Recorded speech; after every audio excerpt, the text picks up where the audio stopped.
Hi, I'm Brandy. Welcome to Careers Unchecked. This is the podcast for high-achieving women who are doing well on paper, but something just doesn't feel right. Maybe you got the promotion and it feels heavier than you expected. Maybe your role keeps expanding, but your compensation just isn't. Maybe you're exhausted in a way that sleep just won't fix. Or maybe you had a quiet moment where you thought, is this actually what I want? I'm a career coach and a first-generation professional. I spent over a decade in corporate leadership, and at one point I applied to more than 250 jobs trying to figure out what work actually felt like mine. I've hired teams, built systems, burned out a few times, pivoted quietly, and rebuilt. What I've learned from my own story and from coaching hundreds of women is this: you don't need more noise. You need support, you need clarity, and you need a plan that actually fits your life. Around here, we reduce the mental load, we untangle burnout and imposter syndrome, and we build strategy that feels aligned, not performative. And we move forward in a way that's both grounded and strategic. You'll leave with practical tools, real frameworks, and perspective you can use right away, so you can stop overthinking and start making moves that feel authentic. This is Careers Unchecked. Let's get into it. It took me a while to notice this, but somewhere along the way, my writing got quieter. Not quieter in volume, quieter in truth. The blogs were still showing up. They were thoughtful, educational. They checked all the boxes. They explained things clearly. They offered helpful advice. And on paper, they're doing exactly what they're supposed to do. But they just stopped feeling like me. And if I'm being honest, they didn't feel like the kind of writing I loved. For a long time, I told myself that was just part of a growing business. The content had to be scalable, that education was safer than opinion, that being helpful meant being neutral, polished, a little bit, removed. I wasn't burned out from the writing. It just wasn't me. And I was really just disconnected, I think, from it all. And so earlier this year, I've changed things up. And I see this pattern all the time in my coaching work. Smart, capable women who have learned how to be exactly what's needed in every room they walk into. They know how to deliver information. They know how to speak in the perfect tone that their boss prefers. They know how to mirror leadership styles. They know how to dress the part. They know how to translate their ideas into language that feels safe, professional, and palatable. And they're good at it. But eventually, they come to me saying things like, I just don't feel excited about my work anymore. I feel dull. I feel like I'm doing something right, but missing something big. Or the one that always catches my attention, I just don't recognize myself in how I show up at work. Most of the time, they assume the issue is confidence. Maybe I just need to be more bold, more decisive, less emotional, more certain about what's going on. The confidence usually isn't the thing that's missing. Permission is. Permission to sound like themselves, permission to stop performing, permission to trust that their inner voice isn't a liability. When we don't feel that permission, we default to education, explanation, expertise, and those things aren't wrong.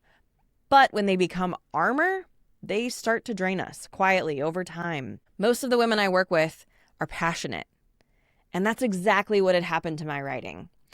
There's a piece of my story that I don't share very often, and the thing is, I've always loved writing. It's been a quiet, private love, the kind you don't announce out loud because the moment you do, it suddenly feels very vulnerable. I remember being in high school and getting feedback from a high school English teacher about my writing style. She told me very clearly that my writing was not strong. It was messy, it didn't really land, and it didn't follow the appropriate grammatical blah, blah, blah, whatever.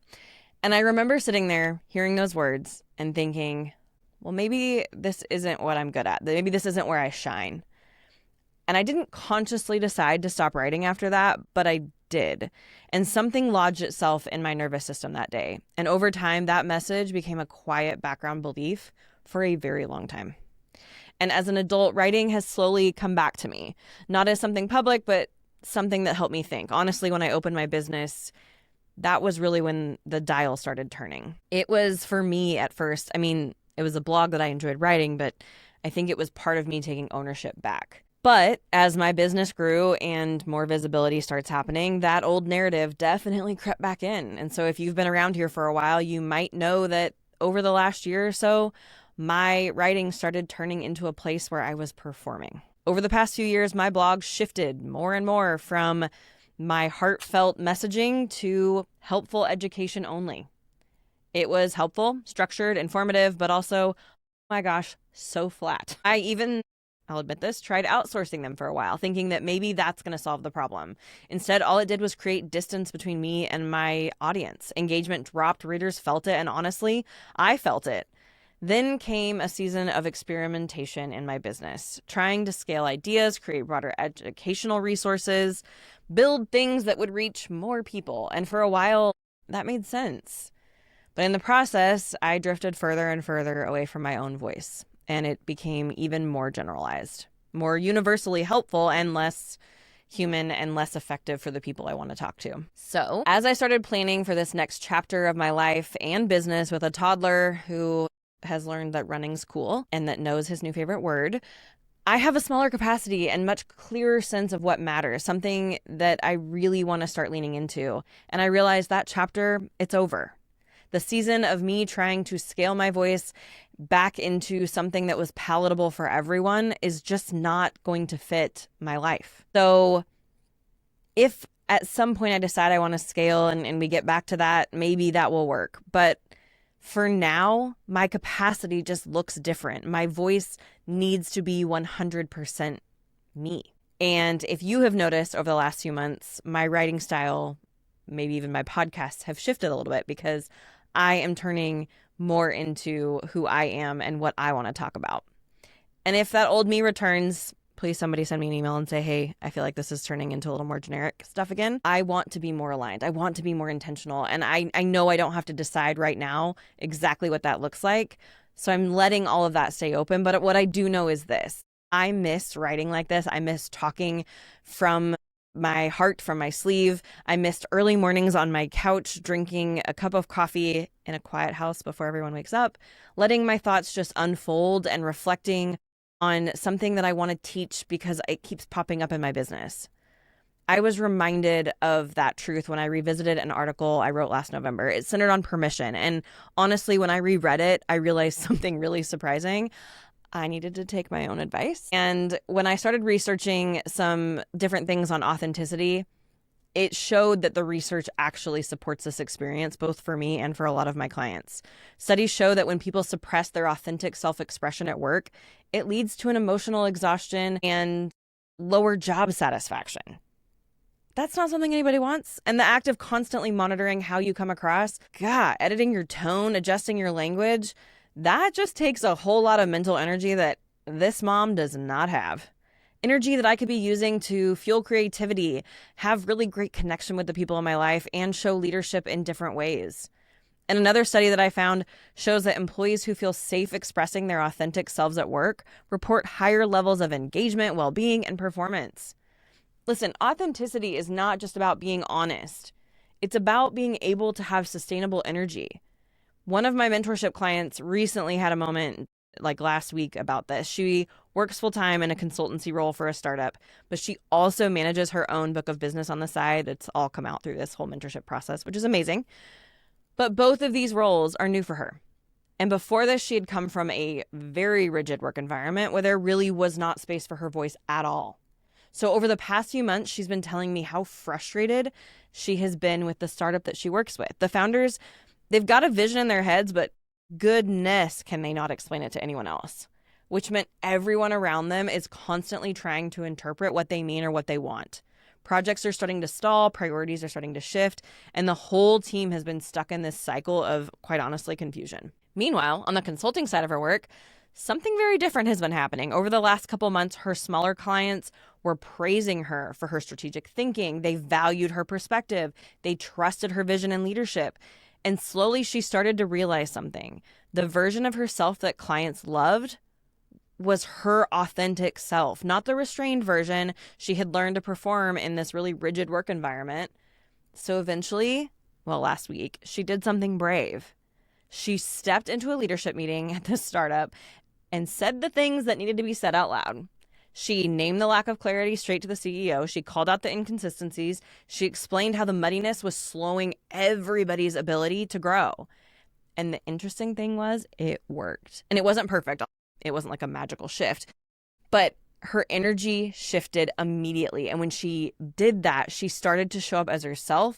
and owning everything that she was saying. And that's the pattern I see with my clients again and again. When people stop performing, their energy skyrockets, their confidence grows, their leadership presence expands, and suddenly the work that they were doing that felt kind of dull begins to come alive again. And here's what I want you to know through my own experience with my writing and honestly my coaching work. Confidence will not come first. Movement does. Choice does. Permission does. And you're not going to get that permission from somebody else. It has to come from you. Every meaningful shift I've made in my own life came before I felt ready. I've had shaking hands, I've had the racing heart, and a whole heck of a lot of uncertainty. And the same is true for my clients. The woman who finally asked for the raise that she earned 8 months ago. The leader who stopped mirroring her boss's communication style and found her own and found herself promoted over her boss. The mom who stepped back into the workforce on her terms. The listener who started a side project after a layoff, and none of them waited until they felt confident. They gave themselves permission to move, and then confidence showed up eventually. Reclaiming my writing has done something similar for me. It hasn't magically solved anything, but dang has it brought my energy back. And it reminds me why I do this work every single day. It's reconnected me to the people that are reading and listening to this podcast, not some abstract audience, but you. The world does not need a polished, watered-down version of you. It needs you. Thoughtful, human, still figuring out, messy, you. Here are 3 small things you can try this week if you need permission to start stepping into the full you. First, notice where you're performing instead of expressing yourself. Pay attention to moments where you adjust your language, your tone, your ideas to fit what you think people want to hear, not what they need to hear. And just notice it. You don't have to do anything about it. And then ask yourself a question. If you could sound exactly like yourself at work with no consequences, what would you say differently? Your answer is going to show you where that gap is. And then finally, give yourself permission to try on a new hat. Just one small thing. Send one email in your real voice, share one idea without editing it 10 times, speak up in one meeting, just as you are. Start small. Permission will build over time. And if any part of this message feels familiar for you, and if you've been showing up in a way that is technically right, but emotionally draining, I want you just to hear this from me. You do not need permission. You can give yourself permission. And with that will come confidence.